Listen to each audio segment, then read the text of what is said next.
Ya, industri baja di Indonesia ikut terdampak pandemi virus corona. Permintaan baja dari sektor hulu ke hilir ini turun hingga 60%. Industri baja di Indonesia juga ikut terdampak pandemi virus corona yang belum diketahui kapan berakhirnya. Direktur Jenderal Industri Logam, Mesin, Alat Transportasi, dan Elektronika atau ILMED Kementerian Perindustrian, Taufik Bawajir mengakui kondisi industri baja sedang turun. Karena itu, Taufik mengaku pihaknya tidak akan tinggal diam. Langkah yang menjadi fokus Kemenperin saat ini adalah mengenjot dari sisi permintaan, sehingga secara perlahan industri baja bisa bangkit lagi. Menurutnya permintaan baja saat ini tidak terlepas dari banyak proyek infrastruktur yang ditunda karena virus corona. Taufik mengatakan sektor tersebut yang bakal disasar pertama untuk peningkatan permintaan di industri baja.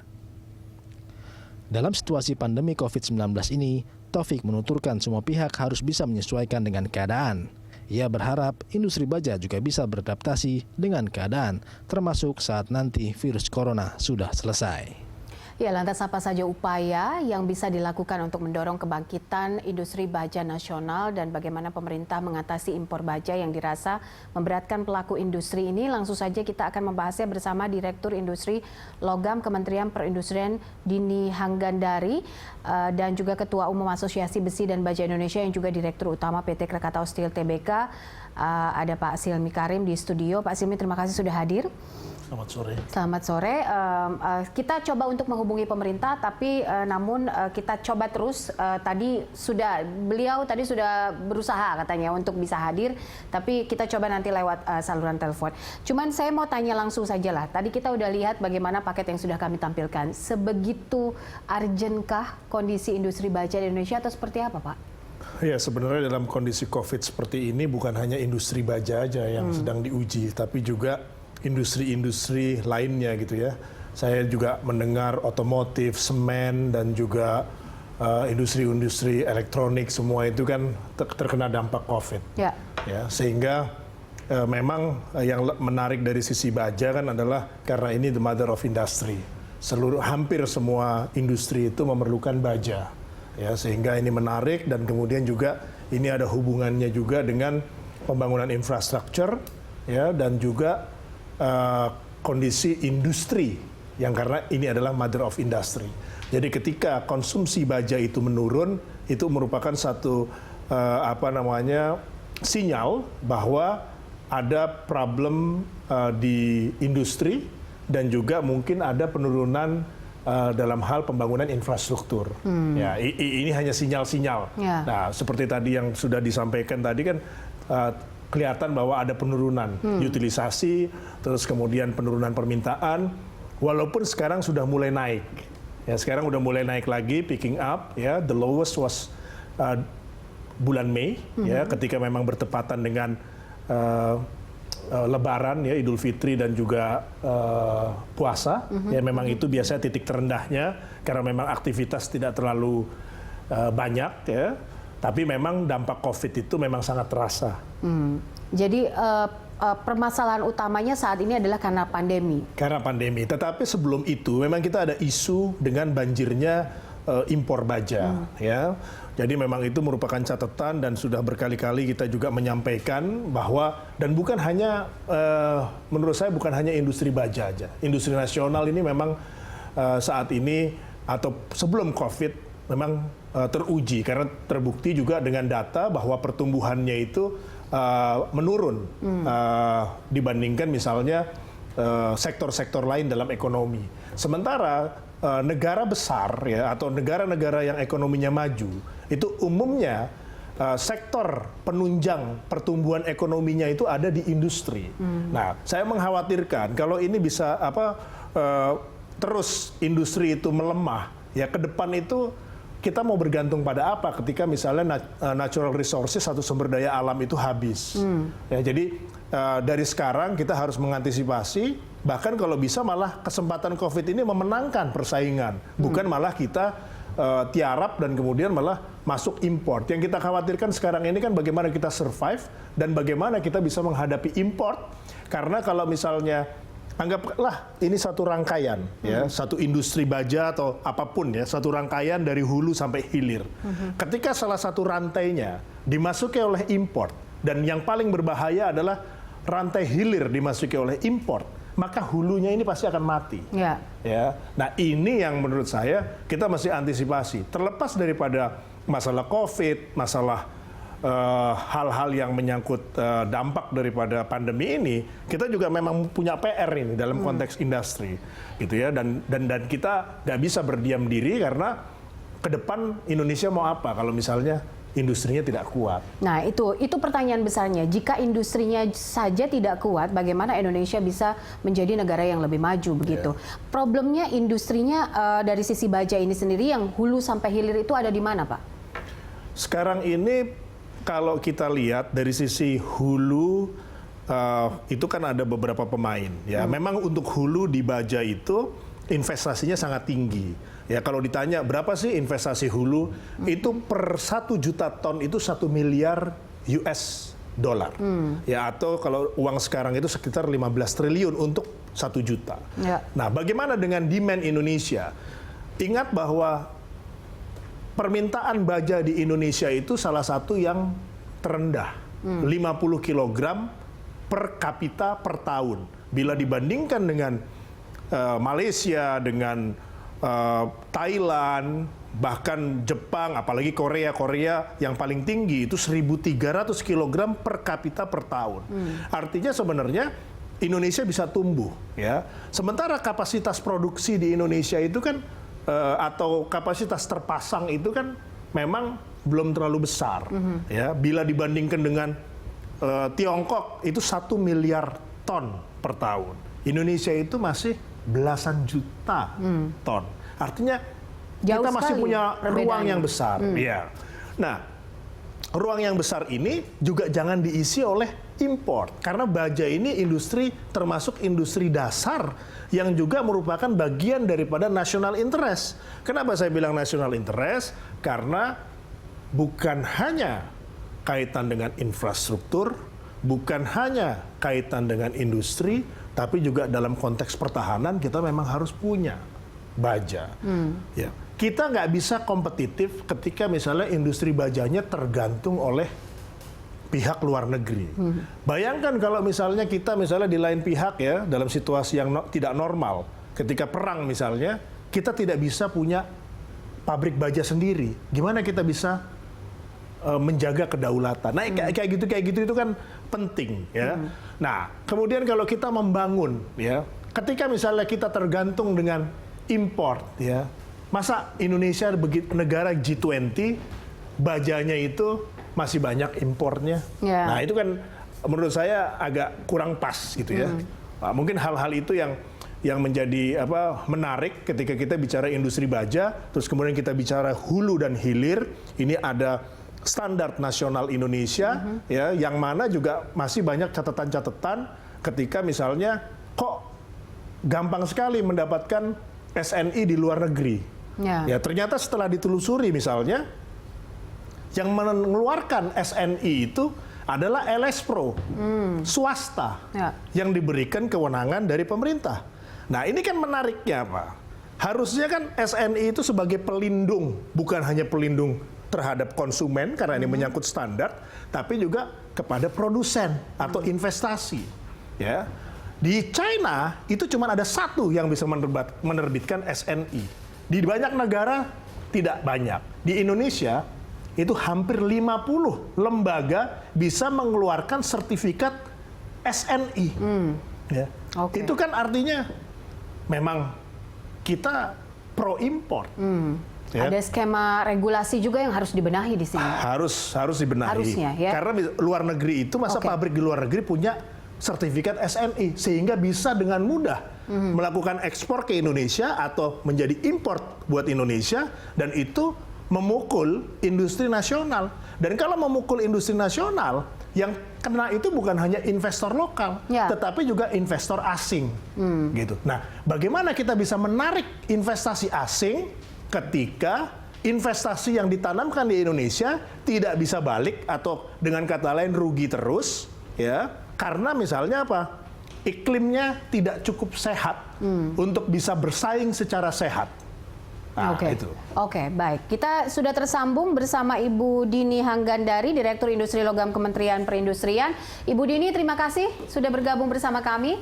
Saya sudah bersama dengan Pak Silmi Karim di sini. Kami barusan saja membahas soal bagaimana situasi yang ada di lapangan, yang beliau pantau saat ini terkait industri baja di Indonesia. Tapi sejauh ini pemerintah melihatnya seperti apa di lapangan? Selamat sore, Pak Silmi. Selamat sore. Jadi mohon maaf ya, saya juga baru ini mendadak ini untuk mengikuti berita satu ini. Jadi kalau di kondisi di lapangan, ini tadi sepertinya kayaknya Pak Silmi Karim sudah bicara mengenai infrastruktur. Memang kalau kita melihat demand baja saat ini, kita tentunya merasa, kita tahu bahwa industri itu merupakan salah satu pemasok untuk devisa negara. Namun ini termasuk yang berdampak dengan dari COVID ini. Seperti kita tahu bahwa baja ini merupakan mother of industry. Jadi seluruh industri, boleh dibilang seluruh industri menggunakan baja. Walaupun kita bicara misalkan makanan, mungkin dengan pakaian, tapi sebenarnya mereka punya spare part yang diperlukan dalam industri tersebut. Selain itu juga kalau makanan mungkin kaleng-kalengnya. Jadi kalau kita lihat bahwa baja ini terdiri dari long product dan flat product, kalau tadi seperti Pak Silmi Karim bicara mengenai konstruksi di sini memang termasuk dalam long product, di mana kalau untuk saat ini utilisasi hanya sekitar 20 hingga 20-25%. Kemudian di luar itu ada juga flat product yang sampai secara umum itu utilisasi hingga 10-20%. Jadi memang kita harus menggenjot, kalau kita harapkan di bulan Juni ini mulai ada pergerakan untuk ekonomi, kita menggerakkan ekonomi, mungkin kita harapkan bisa meningkatkan utilisasi yang ada. Kalau kita melihat imbasnya dari adanya COVID ini, kita harapkan ini tidak berlangsung seterusnya di 2020, karena kita contohkan bahwa berdasarkan salah satu contoh untuk sektor, contohnya adalah sektor dari hot roll coil, mungkin Pak Silmi tahu, itu produksinya Pak Silmi juga. Kalau secara total untuk HRC tidak hanya dari Krakatau Steel itu sekitar 4,9 juta ton untuk kapasitas, tapi produksi di 2019 itu berkisar 2.047.000 ton. Jadi dengan adanya COVID ini maka terjadi penurunan sebesar 50% untuk HRC, sehingga loss dari production-nya itu sekitar 1 juta ton, di mana untuk harga dalam USD itu sekitar 550 USD per ton. Sehingga secara direct loss yang terjadi adalah berkisar 562 juta US dollar ton. Kemudian juga dari direct kita lihat indirect bahwa ada standar multiplier dari standar dari Asosiasi Steel World Organization itu adalah standarnya 2,22. Jadi kalau kita kalikan itu untuk output multipliernya sekitar 1,2 juta ton. Kemudian juga kalau total loss-nya itu berkisar, kalau kita dalam rupiah itu sekitar 165 rupiah, 165 T kalau dalam rupiah. Jadi itu untuk total dari direct dan indirect. Jadi kalau kita melihat itu baru satu kesatuan awal contoh HRC, dan totalnya kalau di tahun 2020 yang kita harapkan tidak terjadi, kita bisa mengalami loss sekitar 165 triliun rupiah. Mungkin itu yang bisa kami sampaikan. Baik, Bu Dini, tadi Bu Dini bilang bahwa kita ada masalah dengan utilisasi. Bagaimana akhirnya jurus jitu pemerintah saat ini untuk meningkatkan utilisasi dan juga demand-nya? Apa yang akan dilakukan dalam waktu dekat? Kalau sebenarnya kalau kita melihat produksi secara umum dari 100% baja yang dibutuhkan secara nasional, itu 30% itu spek tersebut kita tidak bisa memproduksi di dalam negeri. Nah, yang bisa kita produksi adalah sekitar 70%. Namun dari 70% itu 30% biasanya infiltrasi impor. Itu yang kita seharusnya harus menjaga karena itu menggerus pasar industri dalam negeri. Nah, salah satu untuk pengendalian impor itu kita mempunyai tata niaga impor, di mana di sini juga perindustrian bekerja sama dengan perdagangan, dan juga di sini ada Kementerian Keuangan, dalam hal ini Bea Cukai. Kita membuat tata niaga bagaimana pengaturan importasi baja. Jadi mungkin itu yang kami lakukan. Selain itu kita juga mempunyai stimulus fiskal dan non fiskal.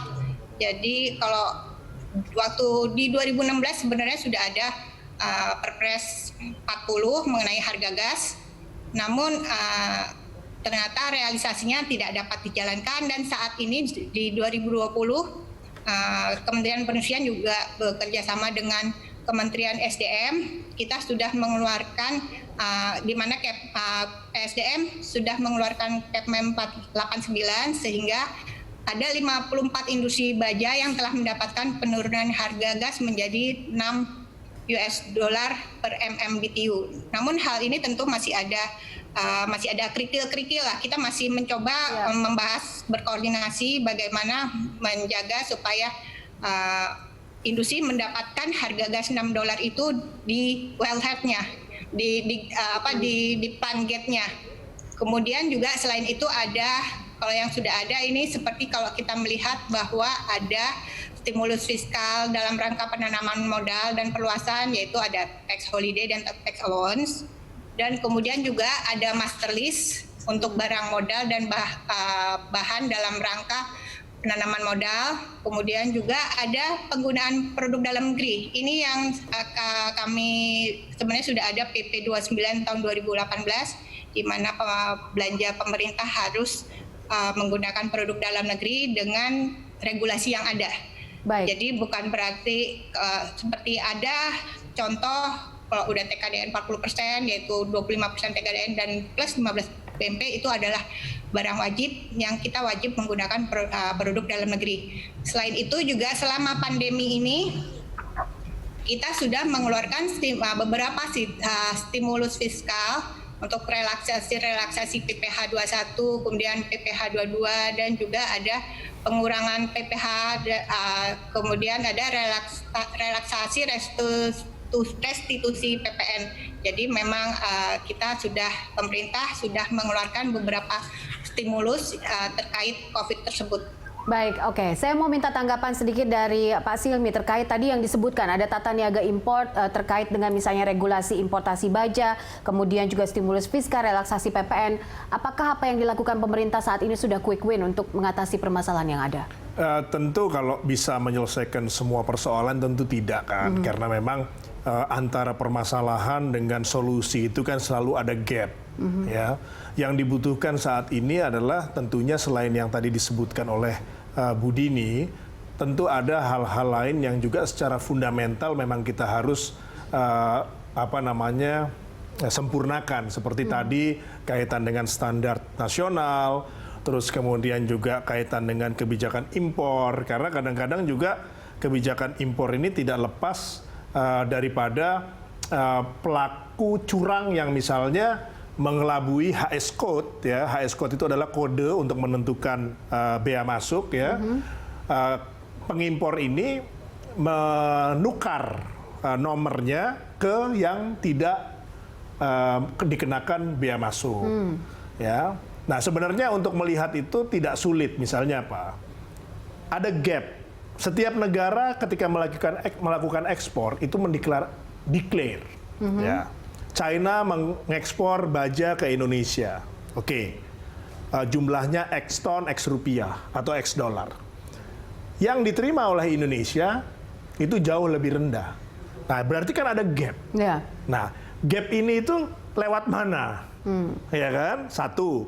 Kemudian yang kedua, Kementerian Perindustrian dan Kementerian Perdagangan udah menghambat izin atau import license-nya. Tapi ini tetap bisa masuk. Artinya ada sistem yang belum sempurna yang harus disempurnakan. ya. Misalnya apa? Kan ada pengaturan pre-shipment, ya. Nah, kita belum masuk ke sana, ya. Kalau itu kita lihat lagi, ya, itu mungkin ada hal yang memang atau gap di mana antara aturan dan penerapan itu tidak sesuai, dan masih banyak lagi PR-PR yang lain. Ya, memang kompleks, tetapi memang harus diselesaikan, gitu ya. Jadi kadang-kadang kebijakannya sudah bagus, tetapi dalam pelaksanaannya ada aja yang mengganggu dan kemudian menjadi kebijakan yang ada tidak optimal. Oke. Ya, tadi juga disampaikan misalnya penurunan harga gas. Peraturannya udah dulu, tapi baru bisa terlaksana misalnya dalam 2020. Nah, ini kita ya lebih baik terlambat daripada tidak sama sekali. Jadi sebenarnya pemerintah tuh cukup cepat, ya, bahwasanya belum sempurna atau ada yang kurang, ya itu masalah proses. Tetapi dalam penerapannya kadang-kadang memang tidak seperti yang diharapkan. Kenyataannya di lapangan seperti itu ya Pak ya? Ya, Oke. ada fakta yang menyatakan demikian. Baik, oke. Nanti akan dijawab oleh Bu Dini, tapi kita harus jeda sebentar. Kita akan lihat data-data setelah jeda. Pemirsa tetaplah bersama kami dalam Hot Ekonomi.